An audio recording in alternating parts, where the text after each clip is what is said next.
नमस्ते साथियों, आज की वीडियो में आप लोग का पुनः स्वागत है। साथियों, 28/1/2025 को एक राज्य शिक्षा केंद्र द्वारा एक महत्वपूर्ण आदेश जारी किया गया था। साथियों, उल्लास भारत नवसाक्षरता कार्यक्रम के अंतर्गत जो 16 फरवरी 2025 को मूल साक्षरता एवं संख्यात्मक मूल्यांकन परीक्षा आयोजित करने के विषयांक में साथियों, जो हमें 16 फरवरी को होने वाली नव भारत साक्षरता कार्यक्रम के अंतर्गत जो परीक्षा है, जो हम हमारे सत्र 2025 की पहली परीक्षा हम इसमें आयोजित होगी।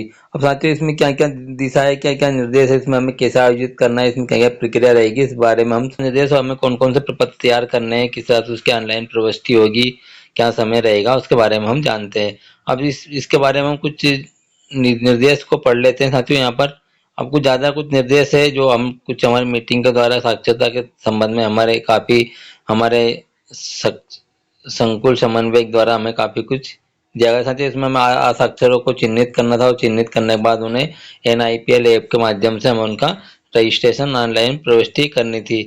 पढ़ना 50, लिखना और 50 गणित के होंगे। कुल मिलाकर इसमें बढ़िया या हमारा परीक्षा केंद्र में शिक्षक, आंगनबाड़ी कार्यकर्ता या आशा कार्यकर्ता, ग्राम पंचायत सचिव अधिकतम 20 पर 1 रहेगा और 20 से अधिक होने पर 40 तक 2 रहेगा। परीक्षा का समय साथियों, यहाँ पर परीक्षा का जो समय दिया गया है हमें 10 से 5 तक रहेगा।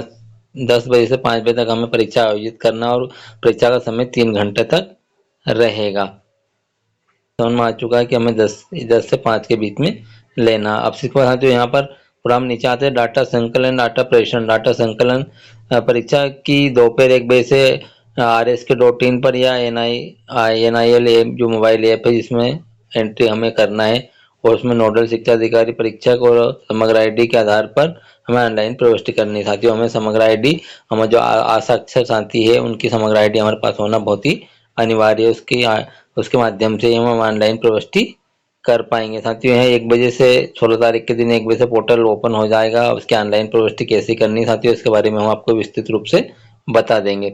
जिसके बाद साथियों, इसमें हमें यहाँ पर कुछ सामग्री जैसे दिया गया ऑनलाइन प्रविष्टि करना है और विकासखंड समन्वय, विकासखंड स्रोत समन्वय एवं विकासखंड सहायक समन्वय साक्षरता मूल्यांकन पुस्तिकाएं एवं अंक सूची या रिजल्ट शीट संबंधित दस्तावेज 18 तारीख तक अवश्य रूप से प्राप्त कर लें। मतलब जो हमारे विकासखंड के जो समन्वयक होते हैं, परीक्षक समन्वय, उनको पास 18 तारीख तक अनिवार्य रूप से हमें पहुंचाना है, या जैसे केंद्र के माध्यम से या फिर हमारे संकुल के जो परीक्षक समन्वयक है, हमारे जो परीक्षा समन्वयक है उनके माध्यम से हमें पहुंचाना है। हाँ, तो ये कार्य हम कर लेंगे। और साथियों, अब आपको कुछ प्रपत्र हमने यहाँ पर दिए गए हैं, उन प्रपत्र के बारे में हम आप चर्चा करें। साथियों, यहाँ पर हमें एक दिया गया है राष्ट्रीय मुक्त विद्यालय संस्था द्वारा यहाँ पर पंजीयन प्रपत्र है। अपने पंजीयन जो प्रपत्र है, इसमें हमें यहाँ पर सबसे पहले अगर हमारे पास फोटो उपलब्ध है साथियों, में यहाँ पर फोटो हमारे जो आसक्ति साथी का फोटो लगा लेंगे। जिसके बाद साथियों, आपको यहाँ पर समग्र ID प्रविष्टि करनी है। सबसे पहले यहाँ अपने राज्य का नाम, जैसे आप मध्य प्रदेश से, हम तो मध्य प्रदेश लिखेंगे, फिर हमारे डिस्ट्रिक्ट वगैरह लिखेंगे। और साथियों, यहाँ पर आपको पंजीयन लिखना। साथियों, ध्यान रखें, यहाँ पर आपको एक अपना स्कूल के डाइस कोड यहाँ पर लिखना। और डाइस कोड लिखने के बाद साथियों, आपको यहाँ पर 001 करके हमें फर्स्ट का कैंडिडेट का हमें फर्स्ट आशक्ति को हमें रोल नंबर प्रदान करना। इस तरह से हमें रोल नंबर की जो प्रविष्टियाँ रहेगी वो पंजीकरण संख्या हमारी कुछ इस प्रकार की रहेगी। हम 001 करेंगे, हमारा डाइस कोड लिखने के बाद हमारे साला के लास्ट डाइस कोड के बाद हम 001 फिर 002 फिर 3 भी होता है हमारे पास, जितने भी हमारे आसाक्षर साथी, इस तरह से हम उनका पंजीयन करेंगे। इसके बाद साथियों, आपको यहाँ पर जिसके बाद यहाँ पर टेस्ट रहेगा तो आपको यहाँ पर उसको राइट निशान करेंगे। जिस पर उनका हमारा जो आसाक्षर साथी का नाम हम इंग्लिश में लिखेंगे, उनके पिता का नाम लिखेंगे, उसके माता का नाम लिखेंगे। जिसके बाद साथियों, यहाँ पर उनकी विवाहित की स्थिति देखेंगे, उनकी आयु क्या है, जन्मतिथि के आधार पर फिर लिंग महिला पुरुष या अन्य है तो लिखेंगे। दिव्यांग है तो यस सिलेक्ट करेंगे, नहीं तो नो है। दिव्यांग अगर है तो उनका प्रकार लिखेंगे। जिसके बाद हमें श्रेणी हमें यहाँ पर लेना, कैटेगरी हमें यहाँ पर लेना, जनरल, SC ST OBC या माइनॉरिटी जो भी हमारे पास है उनको हमें यहाँ पर लिखना। विद्यार्थी जो हमारे आसाक्षर साथी, उनका मोबाइल नंबर हमें लिखना। जिसके बाद उनकी आधार संख्या हमें लेना है। जिसके बाद हमारे मूल्यांकन केंद्र का नाम, जैसे हमारे जो शाला में हम जो मूल्यांकन करेंगे तो हम शाला जो शासकीय माध्यमिक, प्राथमिक, हाई स्कूल, हाई सेकेंडरी जो भी है यहाँ पर एंट्री करेंगे। इस तरह से आपका रजिस्ट्रेशन फॉर्म समझ लीजिए, आप आपका रजिस्ट्रेशन फॉर्म है और आपके रजिस्ट्रेशन फॉर्म को आपका रजिस्ट्रेशन फॉर्म है साथियों, इसको आपको भर के रखना है। आपकी जो भी आपकी मूल्यांकन आपका प्रश्न पत्र आएगा, उस प्रश्न पत्र के साथ भी ये निकलेगा, तो साथियों आप उसको इस हिसाब से भर सकते हैं। इसके बाद साथियों, साथियों हमारा एक मूल्यांकन प्रपत्र हमारा रजिस्ट्रेशन होने के बाद साथियों हमारी परीक्षा समाप्ति होने के बाद या परीक्षा के पूर्व हम कुछ जानकारी यहाँ पर भर सकते हैं। यहाँ पर हम अक्षर साथी का नाम हमें लिखेंगे, फिर वहाँ जो साक्षर साथी है उनका नाम लिखेंगे, उनका फादर मदर का नाम, उसके बाद उनका मैरिड स्टेटस, आयु, जेंडर, उसके बाद उनका डेसिबल, विकलांगता है तो वो, मोबाइल नंबर, समग्र आईडी, आधार नंबर, कैटेगरी, और यहाँ पर हमारा सेंटर में उनका कोड नंबर हमने क्या दिया है 02, 03, 04 जो भी दिया है वो। जिसके बाद साथियों यहाँ पर जो भी रहेगा सेंटर कोड हमारा 01 ही रहेगा। अगर आपके यहाँ 2 सेंटर कोड आपकी अगर ग्राम वार्ड में अगर 2 सेंटर कोड है तो साथियों आप यहाँ पर जो भी आपको सेंटर कोड 1, 2 जो भी है 01, 02 या 03, 04 जो भी रहेगा तो आप यहाँ पर जो भी आपका सेंटर कोड दिया गया आप अपना सेंटर कोड यहाँ पर लिखेंगे। साथियों यार सेंटर कोड में ज़्यादा कन्फ्यूजन होने की आपको ज़रूरत नहीं। सेंटर कोड किसी ग्राम वार्ड में अगर किसी ग्राम में अगर 2 सेंटर कोड है तो अपना सेंटर कोड 1 या 2 या अपने आप समन्वयक साहब से चर्चा कर ले, उनके आधार पर यहाँ पर अपना सेंटर कोड लिखेंगे। जिसके बाद साथियों आप तारीख 16 तारीख को रहेगा। जिसके बाद साथियों यहाँ पर हमारे आ सकते हैं प्राप्त अंकों की यहाँ पर आपको प्रविष्टि करना है। इसके बाद जैसे उनको 50 में से यहाँ पर कितने आए हैं, जिसके बाद यहाँ पर उनका पढ़ने में कितना है, यहाँ लिखने में कितना है और यहाँ पर उनको गणित में कितना है, टोटल कितने अंक उनको तीनों विषय में प्राप्त हुआ वो हम यहाँ पर लिखेंगे। और लिखने के बाद साथियों उनको यहाँ पर रिजल्ट जो भी रहा उनका पास फेल वो हम यहाँ पर लिखेंगे। साथियों यहाँ पर जो भी जिन जिन विषयों में जितना अंक उनको प्राप्त हुआ इसके बाद उनको यहाँ पर 150 अंक के बाद उनकी यहाँ पर हम यहाँ पर प्रविष्टि पास या फेल की करेंगे। इस प्रकार साथियों हम हमारे साक्षर शांति द्वारा दी गई परीक्षा का इस प्रकार प्रपत्र हमारे 1 से अधिक 20 से अधिक है तो हम और भी बना सकते हैं। अब हम रजिस्टर पे या सामान्य कागज़ पे लाइन खींचकर भी बना सकते हैं।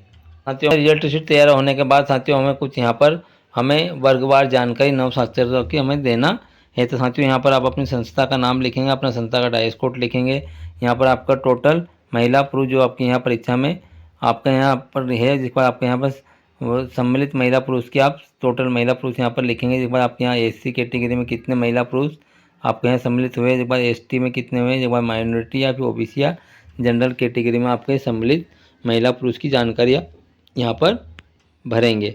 भरने के बाद साथियों इसको आप सील साइन करेंगे। इस बार साथियों ये आपका प्रपत्र होगा, एक आपका मूल्यांकन होने के पश्चात आपका पूरा परीक्षा समाप्ति के बाद आप ये दोनों प्रपत्र बनाएंगे। ऐप हमने डाउनलोड की है हमारे पास और आपके पास अपडेट आए तो आप उसको अपडेट वर्जन में अपडेट करेंगे और जिसको जैसे परीक्षा परिणाम वाला ऑप्शन आएगा हम उसके बारे में आपको विस्तृत रूप से बता देंगे। साथियों आप परीक्षा के पूर्व अपने तो कुछ RS के पोर्टल पर भी NIL ऐप दे रखा पर यहाँ पर भी अभी कोई रिजल्ट का कोई स्टेटस नहीं आया। जैसे यहाँ पर पोर्टल पर अपडेट आया था हम उसकी आपको उसके बारे में विस्तृत रूप से बता देंगे उसमें किस कंडीशन में आपको रिजल्ट अपडेट करना है। तो साथियों आपको रिजल्ट के पूर्व आपको मूल्यांकन परीक्षा के पूर्व आपको जानकारी आपको संकलित करना है। अपने साक्षर साथी की समग्र ID और उनका मोबाइल नंबर, आधार कार्ड नंबर आप अनिवार्य रूप से आप इकट्ठा करें। जिसके बाद उनको परीक्षा फॉर्म अपना भर के रखें और जैसे उनका परीक्षा समाप्त होने के बाद उनका मूल्यांकन हो जाएगा और मूल्यांकन होने के बाद आप अति शीघ्र अपनी NILPF या RS के पोर्टल पर आप उनकी ऑनलाइन प्रविष्टियाँ करेंगे। साथियों इसमें एक चीज़ जो काफ़ी अच्छी है जो आप सभी लोग के लिए काफ़ी फ़ायदेमंद है। अगर यहाँ सर्वे में अगर हम देखें तो सर्वे में एक चीज़ हमारे सामने यहाँ पर आ रही है कि सर्वे को अगर हम क्लिक करेंगे और जिसके बाद हम यहाँ पर डिस्ट्रिक्ट सिलेक्ट करेंगे जिसे हम डिस्ट्रिक्ट से बिलोंग करते हैं। जिसके बाद साथियों हम यहाँ पर हमारा विकासखंड सिलेक्ट करेंगे और विकासखंड सिलेक्ट करने के बाद साथियों अपने यहाँ क्लस्टर सिलेक्ट करेंगे। अब क्लस्टर उसमें जो आपका जनसंख्या केंद्र रहेगा आप जब अपना जनसंख्या केंद्र सिलेक्ट करेंगे और जिसके बाद यहाँ पर 100 पे आप जैसे ही क्लिक करते हैं तो साथियों यहाँ पर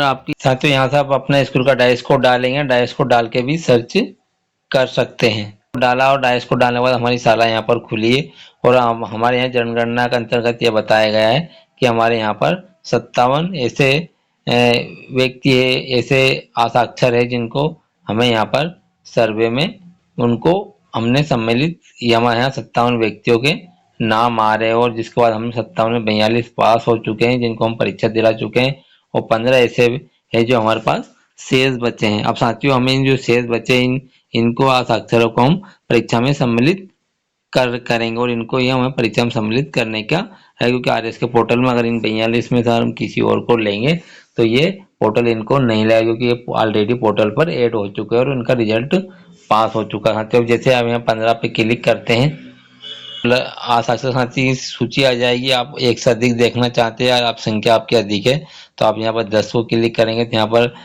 25, 50 और 100 खुलेंगे। आप 100 पे या 50 पे क्लिक करेंगे तो आपके हाल यहाँ पर आ जाएंगे। और साथियों, इनमें से आप जो भी आपके यहाँ परीक्षा में सम्मिलित होंगे, आप उन सबको यहाँ पर परीक्षा में बैठा के सम्मिलित कर सकते हैं। इस प्रकार साथियों, आप यहाँ पर लिस्ट डाउनलोड कर सकते हैं और इनके यहाँ पर कुछ सामान्य जानकारी हमें प्राप्त हो जाएगी। और साथियों, इस तरह परीक्षा में आपको इन परीक्षा के पूर्व इन चीज़ों की आपको तैयारी कर लेना है।